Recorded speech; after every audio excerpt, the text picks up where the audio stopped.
Jelang akhir tahun 2024, Bandara Internasional Igusti Ngurah Rai Bali menambah rute dari dan menuju Balikpapan. Pembukaan rute Denpasar Balikpapan ini menjadi kesempatan baik untuk membangun konektivitas menuju Kalimantan Timur sebagai tujuan mendukung pengembangan ibu kota negara IKN, begitupun sebaliknya sebagai penghubung destinasi wisata di Pulau Dewata.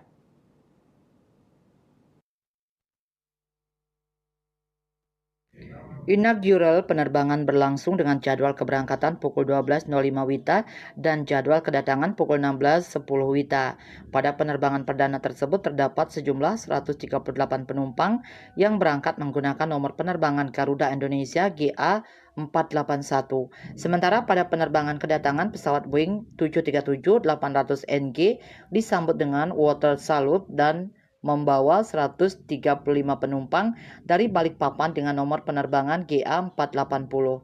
Balikpapan merupakan rute pertama yang diterbangi Garuda Indonesia dari Bali dengan jadwal 3 kali dalam seminggu, yakni setiap Senin, Rabu, dan Jumat. Hal ini turut menjawab kebutuhan calon penumpang terhadap pilihan maskapai yang akan digunakan. Menurut General Manager PT Angkasa Pura Indonesia Bandara Internasional Igusti Ngurah Rai Bali, Ahmad Syaugi Sahab, pihaknya senantiasa berupaya memaksimalkan konektivitas dan alternatif jadwal penerbangan. Syaugi melanjutkan bahwa sebagai pengelola bandara, pihaknya senantiasa membuka peluang kepada maskapai untuk mengembangkan rute-rute potensial dan siap mendukung operasional di Bandara Ngurah Rai. Untuk data penerbangan rute Balikpapan dengan tambahan Garuda Indonesia, maka dalam seminggu terdapat sebanyak total 34 kali penerbangan datang dan pergi. Parwato Bali Pos melaporkan.